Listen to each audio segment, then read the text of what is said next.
Благодарам за поканата да се обратам на Меѓународниот економско-финансиски форум, организиран од Министерството за финансии.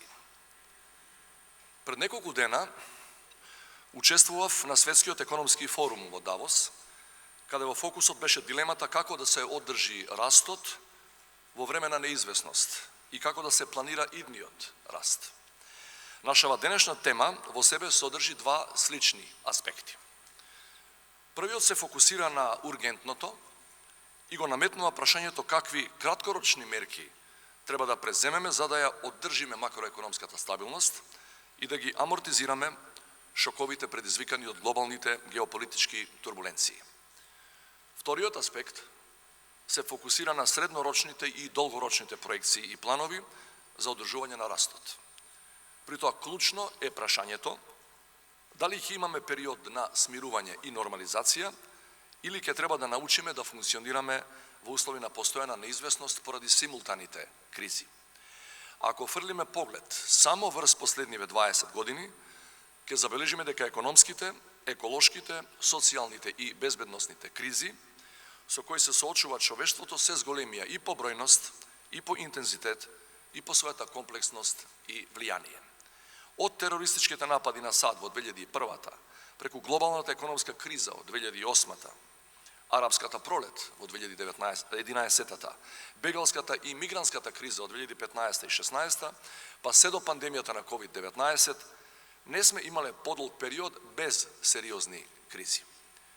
Истовремено, глобалните мегатрендови, како што се дигитализацијата, климатските промени и растечката нееднаквост, драстично ги менуваат правилата по кои функционираат и индустријата и пазарот на трудот. Пандемијата ги компресираше овие мегатрендови и ни го скрати времето, што мислевме дека го имаме за да ги спроведеме политиките поврзани со целите за одржлив развој. Имаме забавен економски раст, зголемување на инфлацијата, на цените и на јавниот долг и продлабочување на нееднаквоста меѓу државите, но и внатре во самите држави.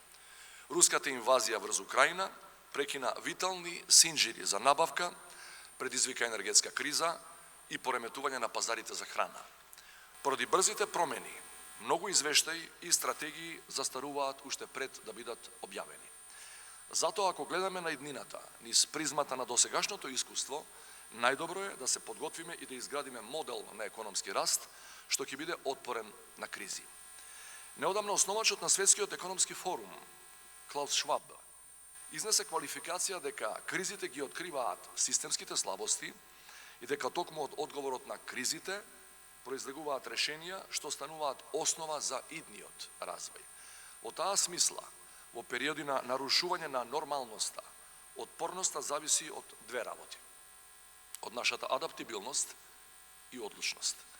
Старата парадигма често им пристапуваше на прашањата на развојот, одржливоста и инклузивноста како на посебни сфери.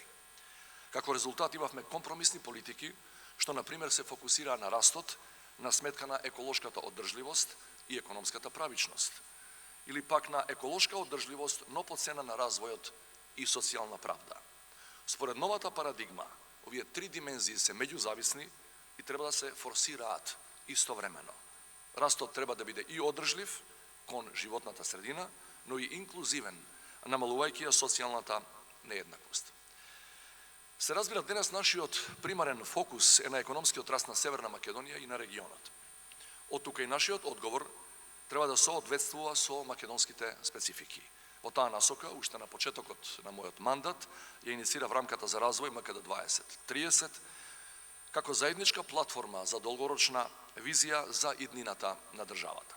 Целта беше да добиеме надпартиски национален консензус околу приоритетите неопходни за напредок и подобар живот на граѓаните. Овој стратешки документ официјално ќе го промовираме наредниот месец. Во оваа прилика би сакал сосема накратко да ги споделам со вас неговите 4 развојни приоритети. Првиот приоритет е заврзување на економскиот раст од најмалку 5% годишно. Императив е да ја зголемиме продуктивноста и конкурентноста на националната економија преку структурна трансформација на стопанството и модерни технолошки решенија како главни двигатели во производните и услужните дејности. Ќе треба да поттикнуваме нови инвестиции, да ја намалуваме сивата економија и да обезбедиме флексибилен и динамичен пазар на трудот. Вториот приоритет е повисока заштита на животната средина и редефинирање на македонската енергетска политика со цел подобро да одговори на внатрешните барања и екстерните шокови. Трето, сеопфатна дигитализација која ќе отвори простор за инвестиции и нови работни места.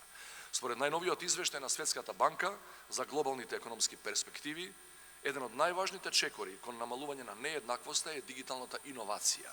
Затоа до крајот на оваа деценија ќе мора да го заокружиме системот на дигитална економија и да вложуваме многу повеќе во развојот на македонскиот IT сектор.